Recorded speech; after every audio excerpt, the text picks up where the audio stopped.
नमस्कार दोस्तों, हम फिर से लेकर आ चुके हैं आप लोगों के लिए शाम की सभी ताज़ा और बड़ी ख़बरें। फटाफट अंदाज में एक एक कर बताएंगे आपको आज देश और दुनिया से क्या बड़ी ख़बरें निकल कर सामने आ रही हैं।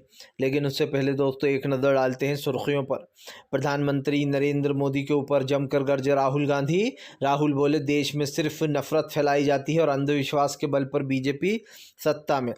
वहीं पर अगली बड़ी खबर में हम आपको बताएंगे दोस्तों, दरअसल आपको बताते चले बढ़ गई इजराइल की मुश्किलें, दावा निकला झूठा। इजराइल ने कहा था कि अल-शिफा हॉस्पिटल के नीचे अपना अड्डा बना रखा है गाज़ा ने, जो हम्मास ने, लेकिन दोस्तों एक भी लड़ाका हाथ नहीं आया। वहीं पर अगली बड़ी खबर में हम आपको बताएंगे दोस्तों, दरअसल आपको बताते चले इजरायली सेना के ऊपर भड़के डॉक्टरों ने की हड़ताल। आपको बताते चले अमेरिकी दूतावास के बाहर जमकर डॉक्टरों का प्रदर्शन हुआ है। बताएंगे क्यों अमेरिका लगातार चपेट में आ रहा है। वहीं पर अगली बड़ी खबर में हम आपको बताएंगे दोस्तों, अशोक गहलोत सचिन पायलट ने कर दिया ऐलान। बोले हम साथ साथ है, बीजेपी की हर नीति को देंगे टक्कर। साथ आने के बाद बीजेपी में मची खलबली। वहीं पर अगली बड़ी खबर में हम आपको बताएंगे दोस्तों, सर आपको बताते चले लगातार ईरान दे रहा है कड़ी टक्कर। ईरान की हम्मास ने तारीफ। बोले ईरान की ने जो हमारा साथ दिया है वो काबिल तारीफ है। वहीं पर अगली बड़ी खबर में हम आपको बताएंगे इमरान प्रतापगढ़ी का बीजेपी के ऊपर बड़ा हमला। बोले कांग्रेस जो है वो 150 सीटों के साथ अपनी सरकार बनाने जा रही है। सरकार हुकूमत आ रही है कांग्रेस की। उन्होंने मामा को लपेटते हुए कहा कि शिवराज सिंह चौहान के जाने का समय आ गया, विदाई तय है। वहीं पर अगली बड़ी खबर में हम आपको बताएंगे दोस्तों, दरअसल आपको बताते चले भारतीय जनता पार्टी के ऊपर जमकर गरजते हुए नजर आए असदुद्दीन ओवैसी। बोले बीजेपी और कांग्रेस की राजनीति सेम है, दोनों ही जो है यहाँ पर हमें टारगेट करते हैं अलग अलग नामों से। वहीं पर अगली बड़ी खबर में हम आपको बताएंगे दोस्तों, दरअसल आपको बताते चले जातीय जनगणना पर फिर बरस पड़े जो है यहाँ पर अखिलेश यादव। अखिलेश ने बीजेपी को फिर लिया निशाने पर, ओबीसी वर्ग की भी की बात। तो तमाम खबरें दोस्तों फटाफट अंदाज में देंगे, एक एक कर देंगे। फिलहाल खैर चलिए बढ़ते हैं सबसे पहली और सबसे बड़ी खबर की ओर। दरअसल दोस्तों आपको बताते चले इजराइल की बढ़ गई मुश्किलें। आपको बताते चले दोस्तों, दरअसल इजराइल को एक भी लड़ाका हाथ में नहीं आ रहा है हम्मास का। आपको बता दें इजराइल के सारे दावे हवाई हो गए, जिसके बाद लोगों का गुस्सा और भी फूट पड़ा है।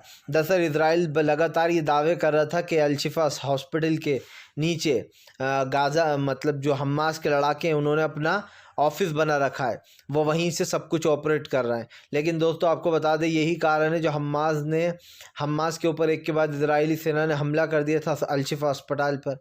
लेकिन आपको बताते चले अब कुछ भी नहीं मिला। जब ये दावा किया गया था इजरायली सेना द्वारा कि वहाँ पर ही छुपे बैठे हैं वो लोग, लेकिन अब ये दावा उनका फ्लॉप होता हुआ नज़र आया, क्योंकि वहाँ पर तो कोई भी नहीं मिला, जिसके बाद इजराइल की मुश्किलें बढ़ गई हैं। इजराइल दोस्तों सोच में पड़ गया कि आखिरकार अब क्या किया जाए। इजराइल को समझ में नहीं आ रहा है कि इस मुसीबत से कैसे निकला जाए, क्योंकि दोस्तों आप समझिए ये मुसीबत इस वक्त की सबसे बड़ी मुसीबत बनी हुई है। आप भी अच्छे से जानते हैं कि फ़िलहाल यहाँ पर जितनी भी चीज़ें हो रही हैं, ख़ास कर उन चीज़ों को लेकर इस सरकार में भी, वहाँ की जो इजरायली सरकार, इसमें टेंशन है, क्योंकि एक तो करोड़ों रुपए का कर्ज ले चुकी है सरकार और डूबती चली जा रही है। आपको बताते चलें हम्मास के लड़ाका तो बहुत दूर की बात है, अब लोग पूछ रहे हैं कि आखिरकार जब हम्मास की सुरंग तक ये लोग पहुंच गए, ये कह रहे हैं कि हम उनके ठिकाने तक पहुंच गए, तो आखिरकार हम्मास के लड़ाके गए कहाँ? क्यों एक भी लड़ाका जो है दोस्तों इजरायली सेना के हाथ नहीं आ रहा?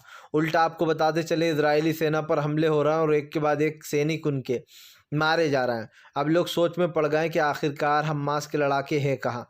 फिलहाल चलिए बढ़ते हैं एक और अगली बिग ब्रेकिंग की तरफ। बता दोस्तों अगली जो बड़ी खबर निकल कर आ रही, दरअसल दोस्तों आपको बताते चले भारतीय जनता पार्टी को लगा बड़ा झटका। जी हाँ, आपको बताते राहुल गांधी ने निकाली बीजेपी पर भड़ास। आपको बताते चले राहुल गांधी ने प्रधानमंत्री नरेंद्र मोदी पर हमला बोलते हुए कहा कि जब कोरोना आया तो प्रधानमंत्री ने सबको अंधविश्वास में डुबोया। उन्होंने कहा कि कोरोना दवाइयों से और अच्छी स्वास्थ्य व्यवस्था से भाग सकता था, लेकिन प्रधानमंत्री ने लोगों को ज्ञान दिया कि लोग जो है ताली बजाएं, लाइटें जलाएं मोबाइल की और थालियां बजाएं। इससे लेकर जो है प्रधानमंत्री को उन्होंने जमकर घेरा। उन्होंने कहा कि फ़िलहाल प्रधानमंत्री ने अंधविश्वास फैलाया कि इस चीज़ से कोरोना भाग जाएगा, लेकिन हुआ कुछ उल्टा।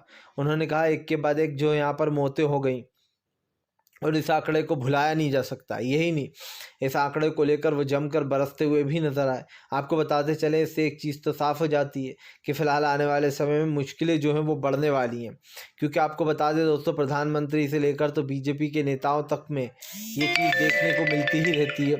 सबसे बड़ी बात यह है कि अभी ये जो भी सामना निकल कर आया, उसमें कहीं ना कहीं बीजेपी को बात करना चाहिए। आपको बताते चलें, इस वक्त मुश्किलें बीजेपी की बढ़ गई हैं। क्योंकि सबसे बड़ी बात यह है कि राहुल गांधी एक ऐसे नेता है जो बीजेपी के ऊपर दोस्तों 100% भारी पड़ रहा है। राहुल ने बीजेपी को घेरते हुए कहा कि प्रधानमंत्री विकास की कभी बात नहीं करेंगे, हमेशा इधर उधर की बात करते रहते हैं। उन्होंने कहा कि बीजेपी को या प्रधानमंत्री को लगता है कि हम सब मूर्ख हैं, वो हमें गाली देते रहे, हम अपना काम करते रहेंगे। जब भी प्रधानमंत्री कुछ बुरा बोलते हैं मुझे, उन्होंने कहा गालियां देते हैं आकर, तो मुझे लगता है कि मैं अपना काम बिल्कुल सही कर रहा हूँ। उन्होंने कहा कि बीजेपी की के बारे में विकास का कोई नाम नहीं है, सिर्फ बीजेपी इन्हीं मुद्दों पर बात करती है। कांग्रेस ने ये कर दिया, हिंदू मुसलमान, मंदिर मस्जिद, तमाम मुद्दों पर राहुल गांधी ने बीजेपी को घेरा और कहा कि बीजेपी की राजनीति जनता अच्छे से जानती है। चलिए बढ़ते हैं एक और अगली बिग ब्रेकिंग की तरफ। बता दोस्तों, अगली जो बड़ी खबर निकल कर आ रही है, अशोक गहलोत का बीजेपी के ऊपर बड़ा हमला। अशोक गहलोत बोले भारतीय जनता पार्टी बोलती है झूठ। अशोक गहलोत ने जमकर बीजेपी को लपेट लिया।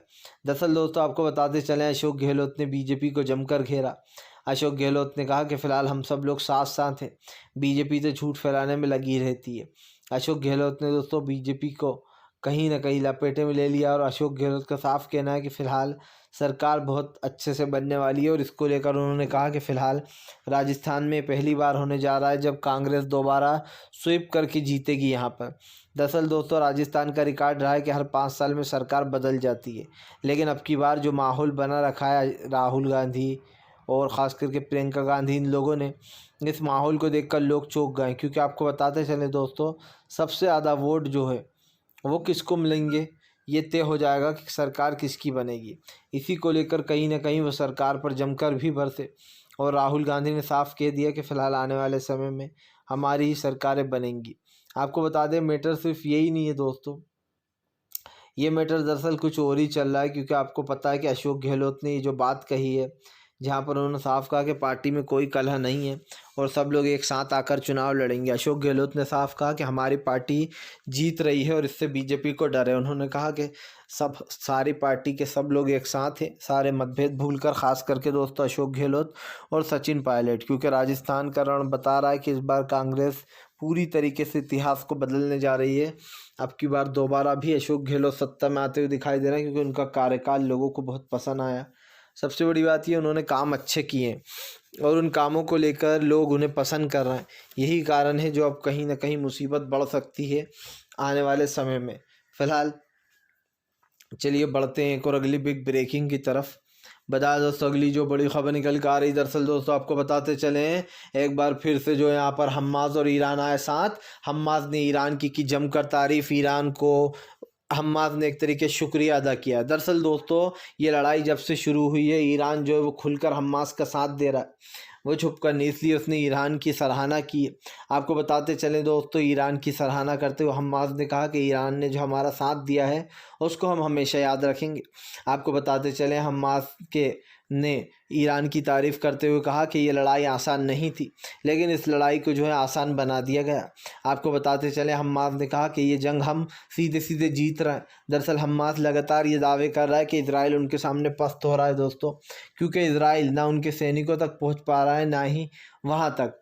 और यही कारण है दोस्तों जो इजराइल और हम्मास की सेना में जंग छिड़ी हुई है।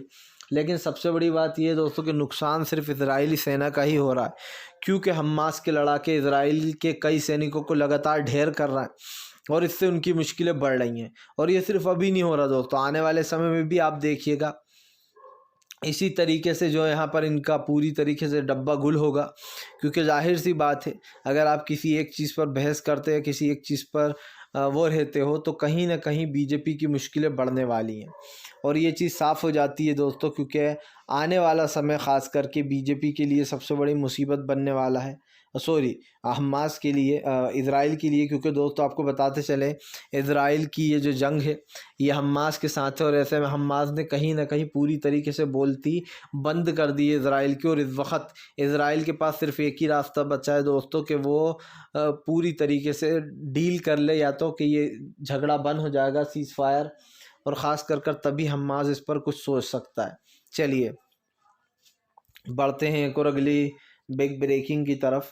बताया दोस्तों अगली जो बड़ी खबर निकल कर आ रही, दरअसल दोस्तों आपको बताते चले हैं बीजेपी के ऊपर जमकर गरजे असदुद्दीन ओवैसी। ओवैसी बोले बीजेपी जो है वो सिर्फ हिंदुत्व की राजनीति करती है और कांग्रेस जो है वो भी पीठ पीछे से यही राजनीति कर रही है। ओवैसी ने आरोप लगाया कि बीजेपी और कांग्रेस एक ही सिक्के के दो पहलू हैं। उन्होंने कहा कि आप अपने वोटों की ताकत को समझिए और सारे वोट जो है वो हमें दीजिए, हम आपका साथ देंगे। ओवैसी ने कहा कि फ़िलहाल जो लोग भी हमें सपोर्ट करते हैं और जो नहीं भी करते लेकिन हम हमेशा आवाज़ उठाते हैं मुसलमानों के लिए, उन्होंने कहा कि फ़िलहाल कहीं पर भी कोई अत्याचार होता है तो हम आवाज़ उठाने का काम करते हैं। उन्होंने कहा कि फ़िलहाल सबसे ज़्यादा लोग कांग्रेस को वोट दे देते हैं ये सोचे बिना कि कांग्रेस हमारा कुछ हेल्प करेगी भी या नहीं। दरअसल दोस्तों ओवैसी हमेशा इस कोशिश में रहते हैं कि कांग्रेस का जो वोट परसेंट है वो इनके पास आ जाए। लेकिन दोस्तों आप समझिए कांग्रेस पूरी कोशिश कर रही है इस वक्त कि वो पूरी तरीके से इग्नोर कर देने, लेकिन आप समझिए कांग्रेस के पास कहीं ना कहीं वो वजूद है। कांग्रेस जो है एक मजबूत पार्टी के तौर पर नज़र आ रही है। सबसे बड़ी बात यह है कि इस वक्त दोस्तों कहीं ना कहीं पूरी तरीके से फेल भी होती हुई नज़र आ रही है यहाँ पर बीजेपी, क्योंकि कांग्रेस का दबदबा दिखाई दे रहा है और ओवैसी जो है वो बीआरएस के साथ हैं। तो ओवैसी तो ये बार बार दावा करेंगे ही कि हैदराबाद में मतलब तेलंगाना में फिर से उन्हीं की सरकार बन रही है, लेकिन अब की बार कांग्रेस का दबदबा दिखाई दे रहा है। लेकिन हाँ ये बात सच है कि 99% चांस है कांग्रेस के 1% से वह हार भी सकती है और वापस केसीआर अपनी सरकार बना सकते हैं। लेकिन ये जंग, ये जो लड़ाई है दोस्तों इसकी काबिल तारीफ़ करना होगी, क्योंकि आपको एक चीज़ बता दूं इस लड़ाई में कहीं ना कहीं कांग्रेस जो है वो बीजेपी के ऊपर भारी पड़ती हुई नज़र आएगी। और क्योंकि इस चुनाव में ख़ास करके तेलंगाना के में कांग्रेस जो है फर्स्ट नंबर पार्टी बन सकती है या फिर वो सेकंड बन सकती है, फर्स्ट बीआरएस बन सकती है। लेकिन बीजेपी तो कहीं दूर दूर तक नहीं है, वो थर्ड पार्टी में है। क्योंकि सबसे बड़ी बात ये लोग बीजेपी को तेलंगाना में नहीं देखते आते हुए फिलहाल। चलिए बढ़ते हैं एक और अगली बिग ब्रेकिंग की तरफ। बताया दोस्तों अगली जो बड़ी खबर निकल कर आ रही है आपको बताते चले दोस्तों, हमास के सीक्रेट इलाके में जाने के बाद भी नहीं मिला जो है यहाँ पर कोई भी लड़ाका। तो आपको बताते चले हमास इजराइल के टूटगा हौसले। दरअसल आपको बताते चले अब अल-शिफा हॉस्पिटल को लेकर पूरी दुनिया में विरोध प्रदर्शन चल रहा है। लोगों ने इजराइल के दोस्तों पीएम नेतन्याहू को जमकर घेरा। तमाम डॉक्टरों ने जो है यहाँ पर ये जंग की आग जो है वो अमेरिका तक पहुँच गई। अमेरिका के दूतावास के बाहर डॉक्टरों ने जमकर हल्ला बोल दिया। दरअसल आपको बताते चले इस लड़ाई में डॉक्टर जो है वो काफ़ी साथ दे रहे हैं, मरीज़ों को देख रहे हैं। लेकिन दोस्तों आपको बताते चले अल-शिफा हॉस्पिटल पर हमला करने के बाद डॉक्टर काफ़ी गुस्सा है और उन्होंने जो है यहाँ पर इजराइल के पीएम नेतन्याहू के ख़िलाफ़ मोर्चा खोल दिया है। आपको बताते चले दोस्तों बताया जा रहा है गाज़ा में हालात काफ़ी ज़्यादा बद से बदतर हैं। हर 10 मिनट में जो है यहाँ पर एक बच्चे की मौत हो रही है। अब इस बात को दोस्तों कब तक दबाया जा सकता है कि हर 1 मिनट में एक बच्चा अपनी जान खो रहा है वहाँ पर। इससे दुख की बात और क्या होगी कि इस तरीके की जंगों में दोस्तों आम जनता का इतना नुकसान हो रहा है और ऐसे लोगों को कौन सत्ता में लेकर आता कौन है, सबसे बड़ी बात यह है। खुद इजराइल के लोगों को सोचना चाहिए। हालांकि नेतन्याहू हार गया था दोस्तों, लेकिन जब आंकड़ा को जोड़ने की बात आई तो नेतन्याहू फिर से एक बार पीएम बन गया। लेकिन सवाल वही है कि नेतन्याहू जैसे लोग ही दोस्तों अपने देश को बर्बाद करते हैं, शांति अमन चैन को ख़त्म कर कर वहाँ पर लड़ाई दंगे शुरू कर रखे। और ये चीज़ किसी से छुपी नहीं है। अगर कोई इस चीज़ को छुपाता है या फिर इस चीज़ पर बोलता है तो समझना होगा दोस्तों कि ये इस देश की सबसे बड़ी कहीं ना कहीं गलती है, क्योंकि हम लोग जिनको सपोर्ट करते हैं, जिनकी बात करते हैं, उस चीज़ पर रोक लगनी चाहिए। मुझे तो ऐसा लगता है कि ये जो भी कुछ हो रहा है ये कहीं ना कहीं रुकना चाहिए दोस्तों, क्योंकि आप भी जानते हैं कि ये मैटर एक बड़ा मैटर है। ख़ास करके हमास और इजराइल के युद्ध अगर नहीं रुका तो दोस्तों आप समझिए कैसे काम चलेगा। इसका असर पूरी दुनिया पर पड़ रहा है और इस युद्ध को रोकने के लिए तमाम लोग लगे हुए हैं। फिलहाल चलिए बढ़ते हैं एक और अगली बिग ब्रेकिंग की तरफ। बता दोस्तों अगली जो बड़ी खबर निकल कर आ रही है आपको बताते चले दोस्तों, प्रधानमंत्री नरेंद्र मोदी के ऊपर गरजे अखिलेश यादव, बोले बीजेपी वाले न दलितों के हैं, न पिछड़ों के हैं, न आदिवासियों के हैं। आपको बता दें अखिलेश यादव ने कहा कि कुछ लोग हैं जो सिर्फ अडानी और अंबानी का फ़ायदा कराते रहते हैं। आपको बता दूं अखिलेश यहीं नहीं रुके, उन्होंने कहा कि बीजेपी जो है दलित पिछड़ा विरोधी है। उन्होंने कहा कि बीजेपी नहीं चाहती किसी भी तरीके जातीय जनगणना हो। अखिलेश यादव ने फिर से एक बार जातीय जनगणना ओबीसी के मुद्दे पर बीजेपी को जमकर लपेटा और कहा कि बीजेपी इन मुद्दों से भाग रही है। आपको बताते चले उन्होंने बीजेपी को लपेटे में लेते हुए कहा कि फिलहाल बीजेपी नहीं चाहती कि देश में जातीय जनगणना हो या इन मुद्दों पर बात हो।